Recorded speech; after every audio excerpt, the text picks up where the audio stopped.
Now, there's a guy on YouTube, he talks about and brags about he's made $361 doing just what I said. Open up an account, do what they say, follow what the rules are, and then at the end, take the money out and close the account. Now, I've got a question for you, Danielle. Did I rip off the bank? Did I steal from the bank? Is it immoral for me to take their offer, take the money, and run? No, it's the same thing with your $500 credit card. They gave you the card. Some experts chase attention, but the smart ones build authority. You're listening to the Authority on Demand podcast, where credibility becomes your competitive advantage. Every week, we're pulling back the curtain on how founders and leaders turn expertise into inbound demand through books that position, media that converse, and strategies that actually move the needle. I'm Danielle Hutchinson, your host and Chief Creative Officer at Authority on Demand. Now, let's turn your authority into leverage. Hello, everybody. Welcome to another episode of the Authors on Mission podcast. So, picture this. You're sitting in a courtroom watching a CPA expert witness tell a judge that banks don't actually lend money. The defense attorney objects, stating his client never received a loan in the first place. And the plaintiff, a major bank, suddenly can't produce a single piece of evidence that any debt actually exists. If it sounds like fiction, it's not. It's the real-life experience of today's guest. Our guest discovered what he calls the biggest financial fraud in modern history, hidden in plain sight in every wallet across America. He's helped 400 people eliminate their credit card debt entirely, not through bankruptcy or settlement, but by exposing what he believes is a fundamental deception in how credit cards actually work. So, meet Tommy Kilpatrick, former CPA turned financial detective, author of Forgive and Forget, How to Nuke Your Credit Card Debt. He's the man who's making banks very, very nervous. And we're here to talk about his strategies and his writing tips today. Tommy, welcome to the Authors on Mission podcast. Well, thank you very much for having me. I just need to do a little correction. My dad was a CPA. I was studying to be a CPA. I was the controller of the country club at Rancho Glenardo doing the work of a CPA. So it might have sounded like I was one, but I never got the credential, but I can do the work. I was brought up with IRS in my DNA from a CPA. So I'm very happy to be here. Thank you very much. Thank you for that correction. And I guess, although you weren't officially a CPA, it could be said that you have the experience of it, I suppose, based on what, you were raised and what you learned from your father. Would that be correct to assume? Or what do you think? Yes, Yeah, yes, okay. yes. That's good to know then. Well, I would like to start off by kind of talking a little bit about your book and its content. You do present 5 choices for dealing with credit card debt, with your smarter alternative being revolutionary. So, why are the other options problematic? Yes, well, when you say you have a debt, you have a debt. Law is language, and language is law. So if you start off with that word, you owe the money and you got to pay it. So you have 5 choices. So the first one is to pay it. A friend of mine has a small amount of bank issued alleged credit card debt. I got to be very specific what I'm talking about. And so he's got what about 3 or 4 thousand, but he's going to be making money very soon. So my radical concept of actually asking a bank to close your free checking account is not really best for him. So he'll be making money, he'll pay off his credit card debt, and he'll be fine, although it's not really a debt. So the second option is not to pay it. Well, if you don't pay it, the whole system is set up with this lie that you will then be taken to court and you'll be found guilty, and you just won't. You have no other way out except for judgment. Then you can do a jet settlement, and there's I have a link in there on what a podcaster has talked about is that these debt settlement companies will actually take your money but not pay the bank, and so you don't know that, and so they sucker you in, they take your money, and they leave you high and dry. So you're basically not paying it. Then you Hmm. can do your bankruptcy is your fourth option, but that is something on your record forever, meaning not your credit report. It'll be there for 7 or 10 years, depending on what type it is. But whenever you're asked, have you filed a bankruptcy? You have to say yes, because it's easily found in the court records that you did. So that can bother you for the rest of your life. Or the fifth option is to write a letter asking the bank to close your free checking account associated with your credit card and to stop the harassment. And you do not want a 1099-C, Now, a 1099-C is when a bank loans you money, let's say $100,000, and then you don't pay it. They notify the IRS that you got $100,000, and they take a tax deduction.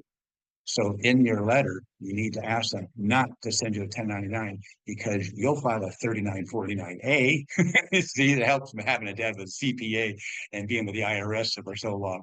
So that's a form that you fill out to notify the IRS of a fraudulent form being filled out by your employer or by somebody else.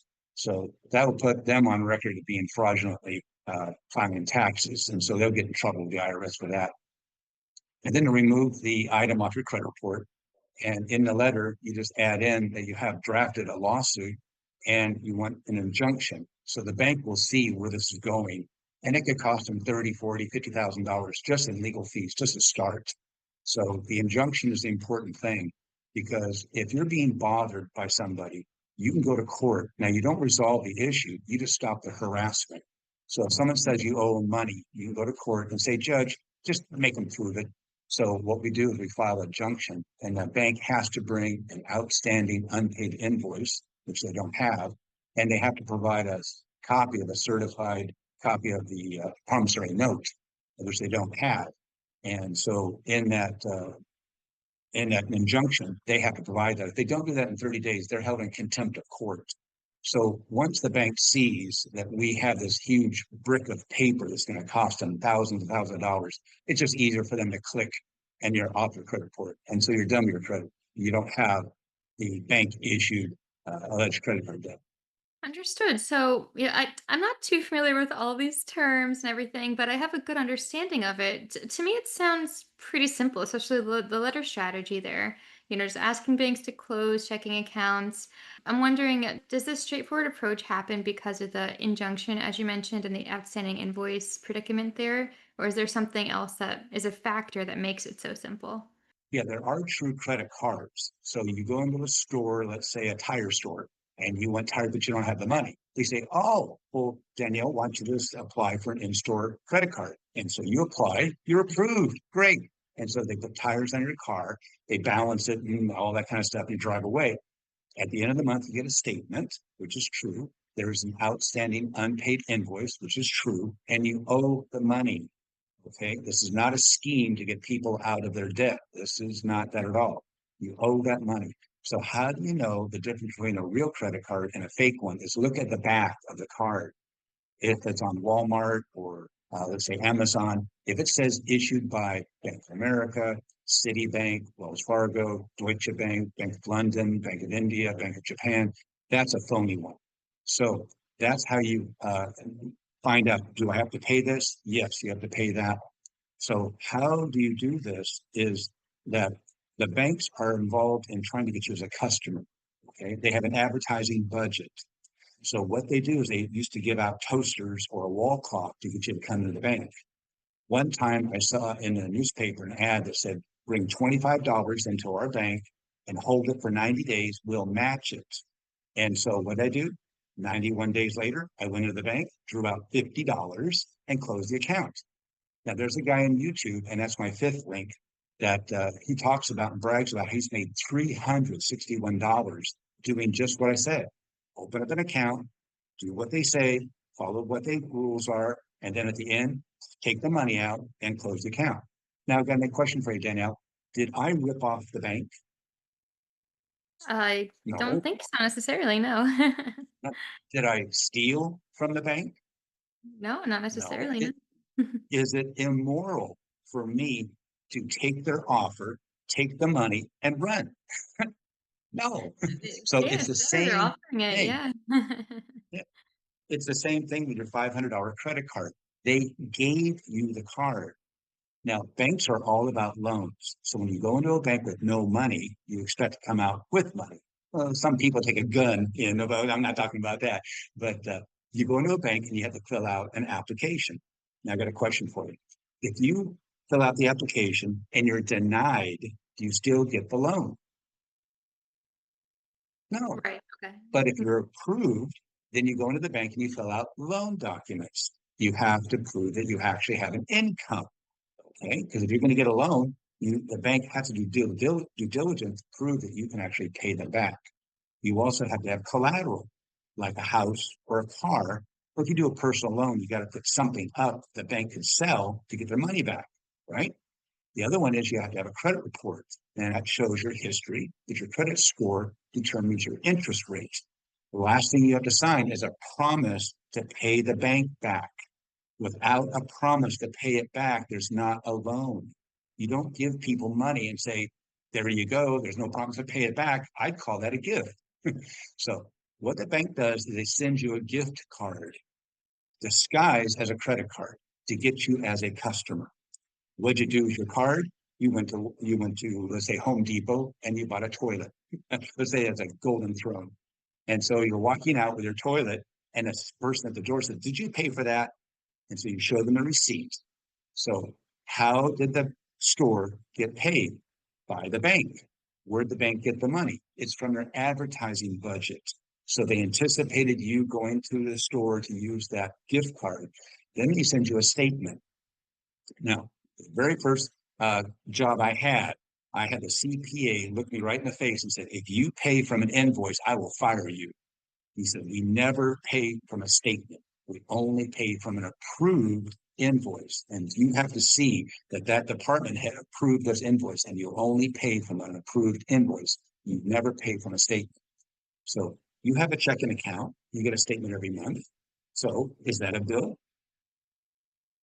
No, I think it is. Yeah, because you have to you pay it back. Yes.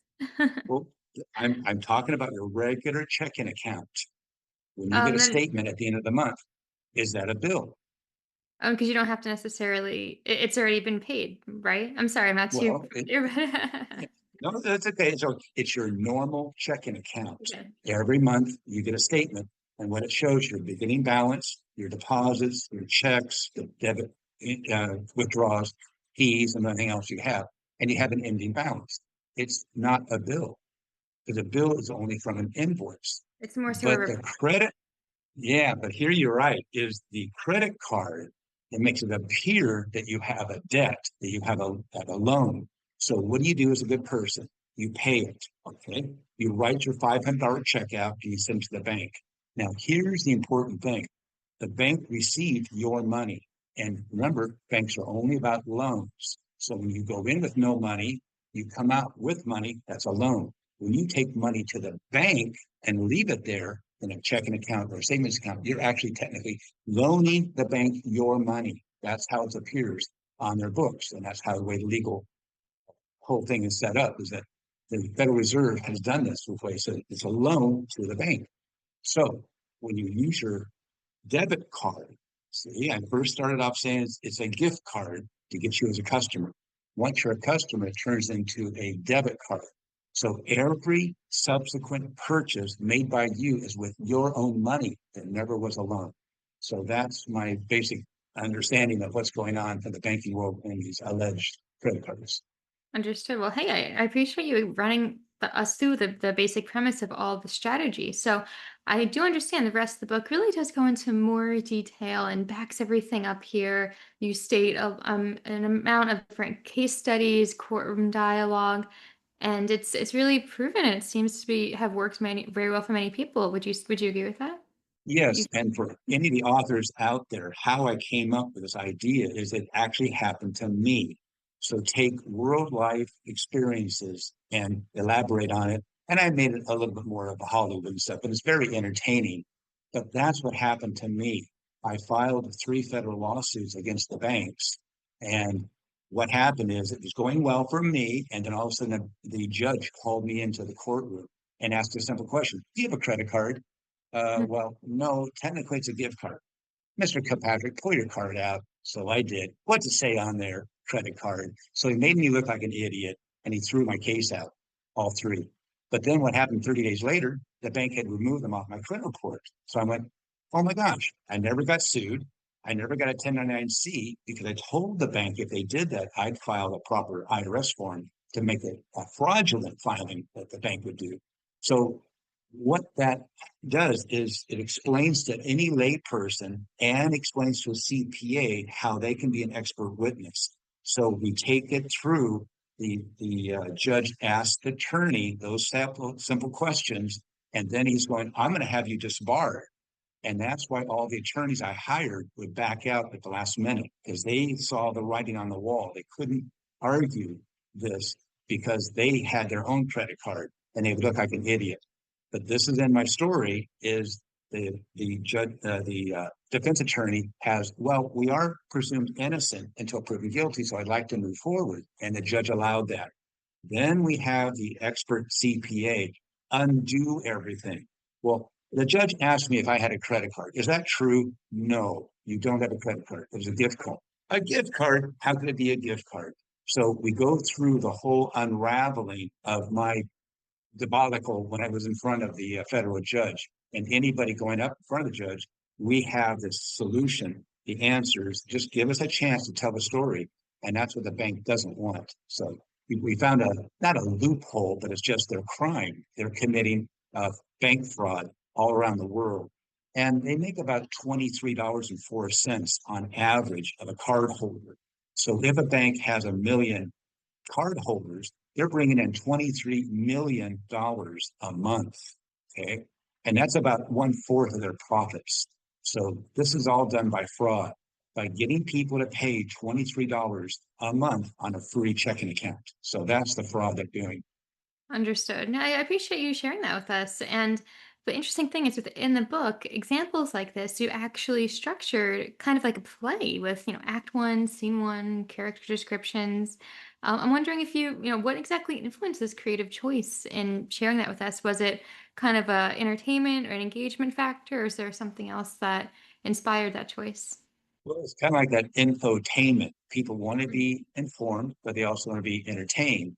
And so I have a lot of jokes in there. If you look up your Latin, everyone has a particular Latin name that means something. So, and then the whole scenario of the other, because I've been in court so many times with my clients that I saw the line of attorneys all in their nice suits, just waiting for their turn. And it's all routine. But what I disrupt is that bring the truth. So bring the truth to the matter really disrupts everything. So again, write with truth and have a little bit of information, entertainment. I think would be very successful. So and at the end of the day, it's a very creative choice. It's a great way to engage the audience and get them to understand exactly where you're coming from here. And not only that, but the tone of the book in itself is very direct, very confrontational towards banks. I'd say that it's different than a more academic and neutral presentation. So I'm wondering if you had a strategic choice between that tone as well. Yeah, the first book I wrote was on health and healing. It was more of a medical textbook. It was about 600 pages, so it was really kind of cut and dry. So for that audience that I was selling it to was that one. And then I've written a book just recently on how to speak Hiligaynon in 30 days. So I have a revolutionary new way to speak a new language in 30 days, and I did it. I Oh, was take a quick walk last night to get some eatlog, which is called eggs here, and I was talking to a guy and I was speaking the language. I didn't understand everything he was saying, but I got the gist of it. But I was able to communicate with him. So you look for things that you have a need for. And I had a need to speak this new language. I'm living here in the Philippines. And I'm going, I don't want to go to school. And all the expats don't speak the language because English is a second language here. So they just revert back to that, but it shows respect for the people here if I can speak their language. And you should see their smile when I'm mispronouncing and I'm stumbling through. They are so patient. And I show them my 3x5 cards, color coded. So I have a whole way of me learning a new language very quickly. And it's what I want to express. It's the words I want to know and situations I'm going to find myself in. So it's all self motivated. So you can speak, read, and write and hear a new language. And the next one will be on Subano, which is the second most language here in the Philippines, and then Tagalog, which most people know about. And then I will do it for all the languages. So I've got 50 books coming up with all the it's the same, it's the same, it's the same what outline. All it is the words are different.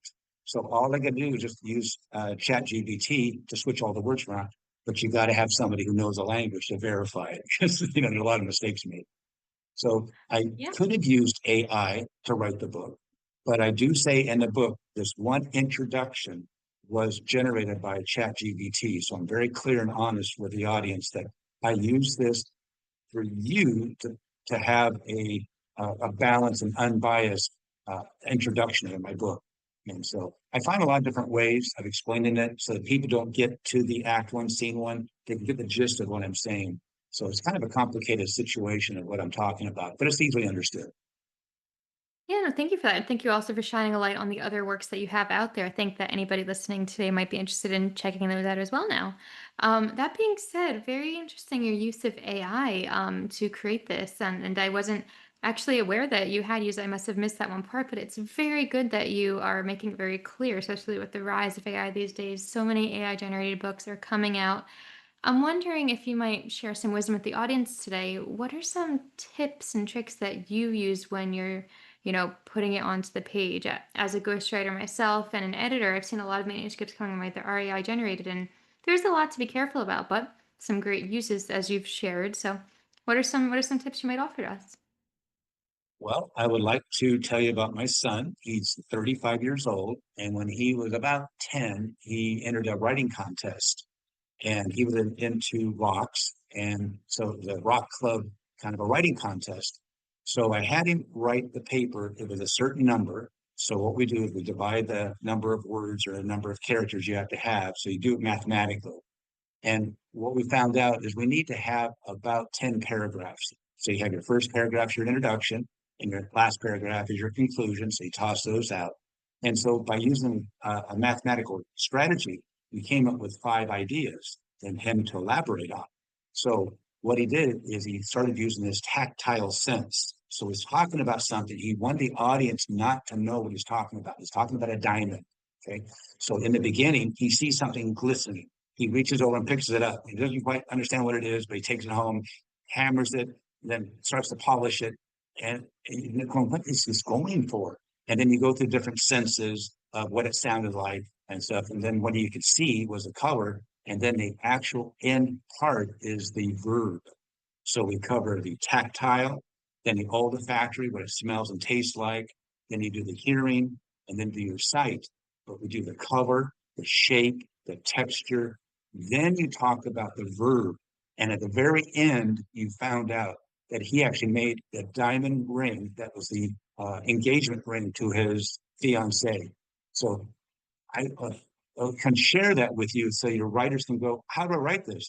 Just do it mathematically, figure out how many sentences you need, and then you know how to state the one's topic and then give it some evidence, give it some backing, and then have that transitional sentence to your next paragraph. And with that kind of approach, he won. I said to him, if you win, which I didn't think he would, there's thousands of entrants, we will go to receive your award in Michigan. So he won. He won second place. So we flew from California to Michigan, and he picked up his award at 10. And so if a 10-year-old can do that with my little bit of help, I hope your audience can kind of see. And I'll leave you my show notes with my Facebook and my email. I'd be happy to help any of your listeners with any ideas. And I'm not looking for a dollar. I'm retired, so I just want to help people. Okay, understood. And thank you for sharing that story about your son. It's great that you're able to help him with it. My question was relating to AI too, though. So was that also, did you use AI to help at all with that specific situation? You could, and you can use AI ethically to give you some help and ideas. I can also see it using more verbs and more adjectives. So you can really have GPT help you, but then the end result is who wrote it. And that's where you have to be honest with yourself. So you can take these ideas and incorporate, might be some great adjectives or a different storyline that they can, oh, I never thought of that. So if you develop it yourself and write it, then have AI come back and correct your grammar. That I can see not a problem with. Just correct my grammar, correct my spelling mistakes and things like that. And maybe they can help you rearrange it. On the other side, be honest with your audience. I use Chat GBT or whatever you want to use, and I use it for my ideas. Just be honest with the audience, and then I had them do this. But I also wrote it myself. But then I had them correct my English. So I think just be honest is the best thing about this whole AI where it's going. Understood. Yeah, I appreciate that. And it is very It's very important that we do stay transparent and open with if we're using AI or not. I definitely understand that completely. And there is a right place and a wrong place to use it for sure. So, yeah, thanks for offering some insights on that. All in all, this really has been a fascinating conversation. I know our listeners are going to learn a lot from it, but they also might have, some certain reactions, supportive and skeptical about, the credit card aspect of it. So I'm wondering if you have any other bits of advice or points you'd like to make about the credit card debt. Perhaps to anybody who's wondering, is this real? Is it possibly true? Anything you might want to offer to the audience today? Well, first of all, I'm a doubting Thomas. So I encourage all of your people listening to me to doubt me too. Don't believe anything I have to say today. Look up the show notes, look at the links, verify it yourself, and send this podcast to your CPA. Send it to anybody who's had an accounting class. That's all they need is a foundation of accounting. And ask them, is this guy right? And the bank does not have an invoice. The bank does not have a promissory note, and fraud undoes all contracts. So yes, you can write a letter to the bank. And again, I say I have a 15-minute free consultation. If you take that, I will send you my $9 book free of charge. All I want you to do is get that relief off your head about this bank issued alleged credit card debt. Well, there you go. Thank you for that. And what is the best links for everybody to reach you at or schedule that with you? What's the best way for them getting in touch? In the show notes will be my Facebook, which is Tommy A. Kilpatrick. And also there'll be my email there. And so you can reach me very easily. Perfect. Yeah, we're going to include that in the description box of this podcast today so everyone can go ahead and click right on over and learn a little bit more. So Tommy, thank you so much. It's been a really inspiring conversation today. I appreciate you shining a light on all of this for us. You're welcome. Thank you for having me. Of course. So everybody listening, again, please go check out Tommy's book, Forgive and Forget: How to Nuke Your Credit Card Debt. It's available on Amazon. We're going to have all of the links in the show notes as we just mentioned.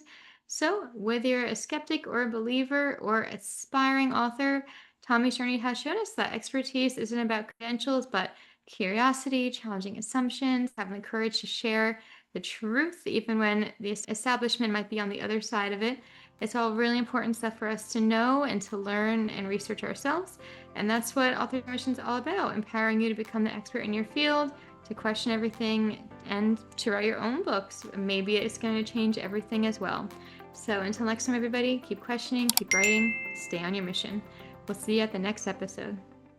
That's a wrap on another episode of the Authority on Demand podcast. If today's conversation sparked something in you, don't keep it to yourself. Share this episode with a founder or leader who's ready to stop being the best kept secret in their industry. If you want to turn your expertise into inbound demand, head to authorityondemand.com to see how we help clients go from unknown to in demand. I'm Danielle Hutchinson, and I'll catch you on the next one. Now, go build some authority.